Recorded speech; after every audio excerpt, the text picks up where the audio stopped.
As a teacher, what's the saddest thing you found out about one of your students? I was teaching high school chemistry, preparing for a laboratory assignment. There are safety procedures to be followed, and one of them is to shed the heavy coats and sleeves before you don the lab coat. She was a quiet and sweet girl. Good solid grades. Not A's, but you could tell she could if she were so inclined. She was certainly bright enough.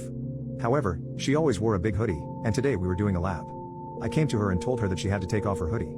Quietly, she asked if it was possible for her to keep it on. I found this a little odd, but the rules were in place for her safety, so I insisted. She took off the hoodie. As I took the hoodie, I saw her arms. I raised my eyes to hers and nearly fell to my knees. Her eyes were filled with shame and my eyes were filled with horror. I quietly asked her to join me in the hall and left my class. Once in the hall, I told her we were going to the assistant principal's office and she was not in trouble. I was concerned for her and worried for her well-being. As we walked down the hall, I began to cry. She started to look concerned for me, which is when I realized crying in front of her was unacceptable. I must show her strength and support. When we got to the assistant principal's office, I told the assistant principal about the scars all over the student's arm from her SH. The assistant principal asked me to leave, but the student said she would be more comfortable with me in the room. What she told us was heartbreaking. She started by explaining that her mother was a substance user and had sold certain aspects of herself to pay for the substances. Due to her mother's condition, the student and her younger brother were neglected.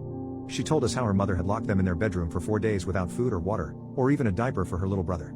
This type of neglect had been occurring for her entire childhood. It was all she knew. We contacted CPS, and they removed her and her little brother from their mother's custody. However, she had no relatives and was going to go into the foster care system. As a former orphan, it hurt my heart to think about this poor girl in the foster care system after having such a hard childhood already. I did the only thing I could think of. I asked her if she and her brother would want to live with me. She agreed, and I did my best to take care of them and show them the love that they had missed out on earlier in their childhood. It's been 6 years since then.